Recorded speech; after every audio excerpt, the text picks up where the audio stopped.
Revolutionary Law episode 14. Jun sedang membuka laptopnya dan dia ingin membuat daftar tempat-tempat di Eropa yang ingin ia kunjungi. Saat itu, ia membayangkan masa kecilnya bersama sang ayah. Yang saat itu, Jun terkecil tertarik pergi ke Norwegia bersama ayahnya yang telah berjanji akan mengambil cuti tahun depan.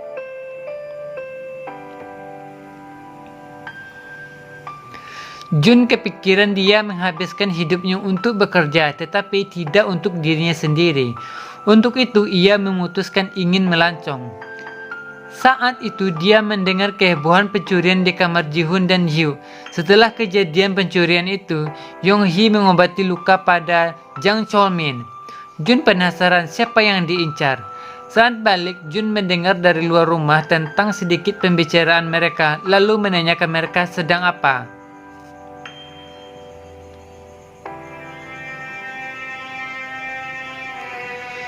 Hyo mencoba mengalihkan pembicaraan dan tidak mengatakan sebenarnya pada Jun. Hal ini semakin mencurigakan bagi Jun. Mereka beralasan untuk pergi melancong.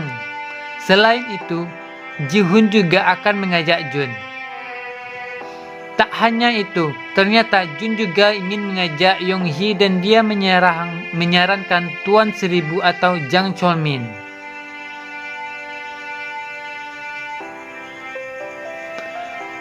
Malam hari, Ji-hoon menemui Jang Chol-min dan membicarakan masalah penting. Ji-hoon menanyakan sampai sejauh mana dia bisa melindungi Hyo. Saat itu, Hyo menguping di depan pintu rumah. Ji-hoon mengatakan kepada Pak Jang akan melakukan sesuatu rencana besok, namun ia meminta menundanya sebentar karena punya rencana dengan teman-temannya.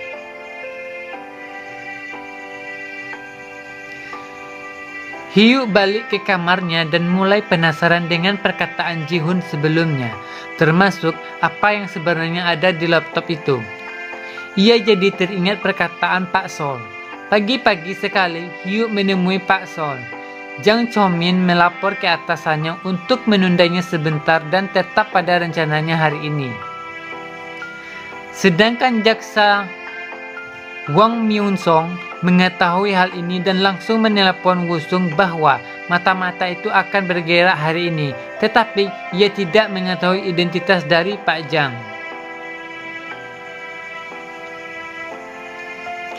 Ternyata Jang Chol-min bersembunyi dan mendengar pembicaraan mereka di telepon. Di ruangannya, Ji-hoon dan Hyo sama-sama tidak berangkat kerja dan mengambil cuti, membuat Pak Yang kesal. Sementara Pak Sol mengingat pertemuan pagi tadi dengan Hyo. Saat itu dia menanyakan seberapa jauh dia dapat melawan ayahnya sendiri.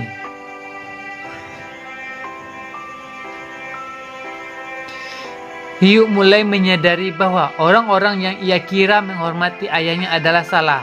Mereka bukan membungkuk untuk ayahnya, melainkan untuk uang. Hyo lalu bergabung dengan Jun, Ji-hoon dan lainnya untuk berlibur bersama. Ji-hoon sudah membuat rencana singkat untuk liburan mereka.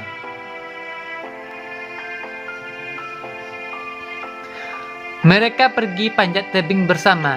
Jun sangat menyukainya. Hyo mencobanya tetapi tidak bisa. Sementara Yong-hee dan Pak Jang Chol-min justru terlihat mesra di atas sana. Orang suruhan Byun Woo-sung memata-matai mereka dan melaporkan setiap kegiatannya. Kemudian mereka melanjutkannya ke teman bermain.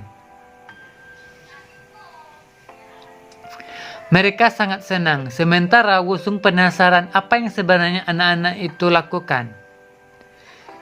Ji-hoon mengetahui semua yang disukai Jun. Hal ini membuat Hyo merasakan keanehan. Di sana, Hyo menelpon Pak Lee menanyakan kondisi kantor. Dia melaporkan bahwa Pak Min baru saja memasuki ruangan Direktur Woo-sung.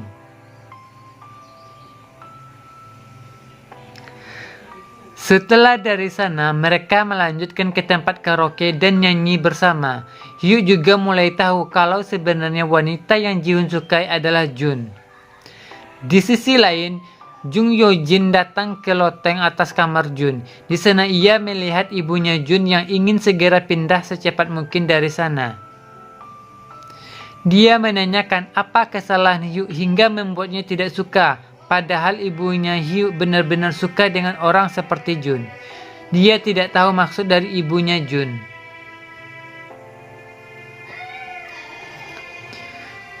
Jun Yo Jin kemudian curhat ke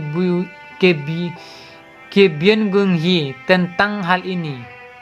Dia meminta saran harus bagaimana dalam situasi seperti ini. Byun Gung Hee menyarankan untuk memanjiri mereka dengan angka terhadap mereka.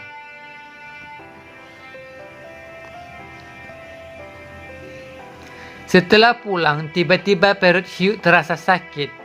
Ia memberikan kesempatan Ji-hoon dan Jun bersama satu mobil. Anak buah Pak Kim mendapat foto tentang pria penyelidik itu tak lain adalah ofisir polisi yang pernah menyelidiki kasus kehebohan adiknya. Ia dimutasi ke tim penyelidik ekonomi. Pak Lee mengirim pesan ke Jun jika Pak Min sudah keluar dari sana dan mulai bergerak.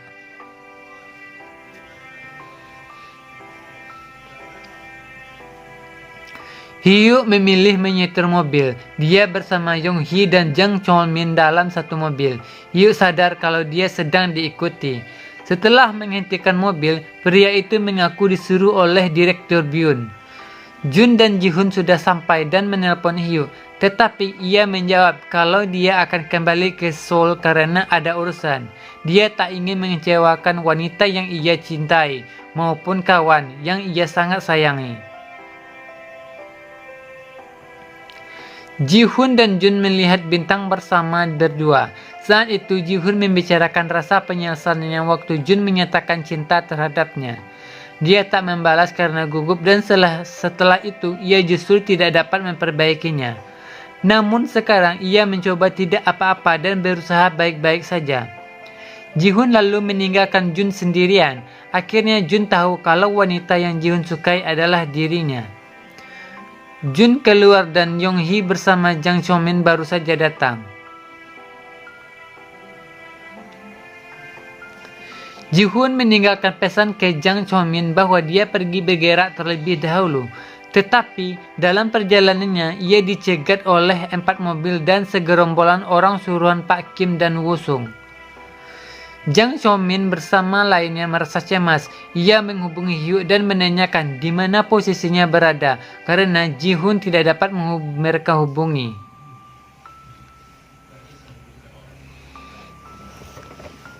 Tetapi ternyata Ji-hoon telah meninggalkan USB itu kepada Jun dan di sakunya. Ia merebut telepon itu dan ingin tahu keberadaan Hyuk di mana sekarang. Hyuk sedang berlari dan menghampiri Woo Sung. Hyuk terlihat marah dan menanyakan keberadaan Ji-hoon.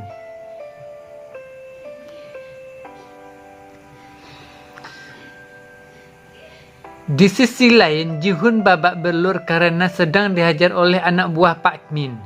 Dia bertanya pada Ji-hoon benda yang ingin dia serahkan kepada kejaksaan. Atasan Jang Chol-min kesal karena Ji-hoon belum juga datang dan ponselnya tidak aktif. Jang Chol-min mengatakan padanya kalau kemungkinan dia diculik. Dia juga membicarakan tentang jaksa Hwang Myung-song yang kemungkinan terlibat dengan mereka. Di sisi lain, Woo Sung menemui Hwang Myung-soo di sebuah tempat karaoke. Hyuk pulang melihat Jun terlihat khawatir, lalu memberikan USB itu kepada Hyuk. Jaksa Hwang Myung-soo membawa Ji-hoon dan memeriksanya. Ji-hoon dituduh melakukan penggelapan dan sedang ditahan. Hal ini menghebohkan kantor termasuk Pak Yang. Ini seperti kasus ayahnya Jun.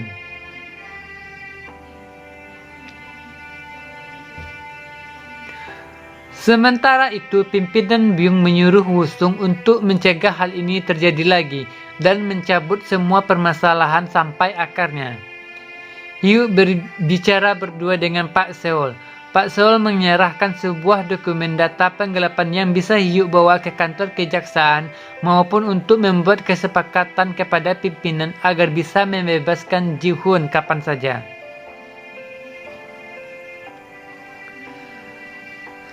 Lantas Hyuk bertanya kepada dia apa yang akan Ji-hoon pilih jika berada di posisinya.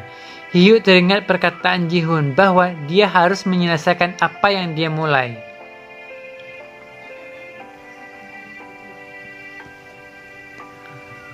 Jun merasa khawatir terhadap Ji-hoon. Dia datang ke kantor lalu bertanya ke Hyuk apa yang akan dia lakukan.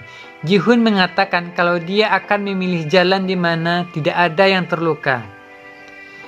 Hyuk juga bertanya apakah Jun mempercayainya. Kemudian Jun menjawab kalau dia percaya terhadapnya. Hyuk berjanji tidak akan mengecewakannya. Dia menyuruh Jun percaya dan menunggunya. Bersambung ke episode 15. Jangan lupa untuk like, komen ya. Semoga channel ini bermanfaat untuk kalian.